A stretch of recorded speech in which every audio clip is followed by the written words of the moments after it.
J ಪಿಯವರು ಏನೋ ಒಂದು ಗದ್ದಲ ರೀತಿಯಲ್ಲಿ ಏನೋ ಒಂದು CD ಇಟ್ಕೊಂಡ್ಬಂದು ಪೇಪರ್ಗಳು ಅಷ್ಟು ಒಂದು MLA ಆಗಿ ನಮಗೂ ಒಂದು ರೆಸ್ಪೆಕ್ಟಬಲ್ ಪೊಸಿಷನ್, ಅದು ಎಷ್ಟೋ ಸಾವಿರಾರು ಜನಕ್ಕೆ ಲಕ್ಷಾಂತರ ಜನಕ್ಕೆ ಅವಕಾಶಗಳು ಸಿಗೋಲ್ಲ.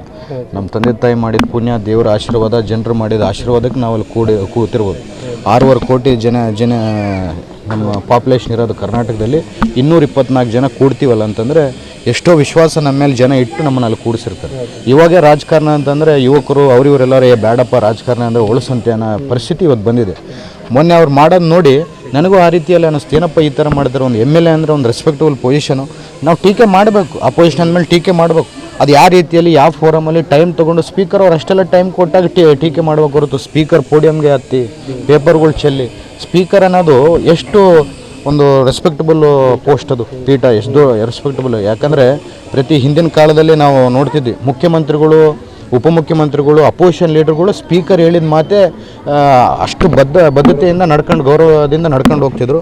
ಇವತ್ತು BJP ಅವ್ರು ಮೊನ್ನೆ ಮಾಡಿದ್ದು ನೋಡಿದ್ರೆ ನನಗನ್ಸಿದ ಮಟ್ಟಿಗೆ ಎಲ್ಲರನ್ನೂ ಸಸ್ಪೆಂಡ್ ಮಾಡಬೇಕಾಗಿತ್ತು. ಇನ್ನು 15 ಜನನ ಸಸ್ಪೆಂಡ್ ಮಾಡಿದ್ದಾರೆ.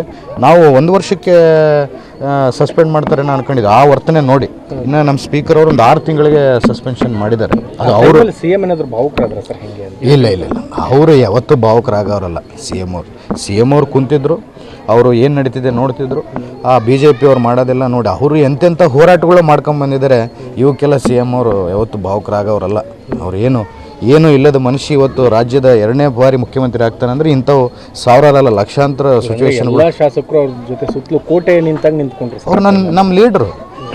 ಈಗ ನಮ್ಮ ಲೀಡ್ರಿಗೆ ಯಾರನ್ನ ಈ ಥರ ಮಾತಾಡೋಕ್ಕೆ ಬರ್ತಾರೆ ಅಂದಾಗ ನಾವೆಲ್ಲ ನಿಂದಿರ್ಬೇಕು, ನಮ್ಮ ಜವಾಬ್ದಾರಿ. ಅವ್ರನ್ನ ನೋಡಿ ನಮಗೆ ಓಟ್ ಹಾಕಿರೋದು.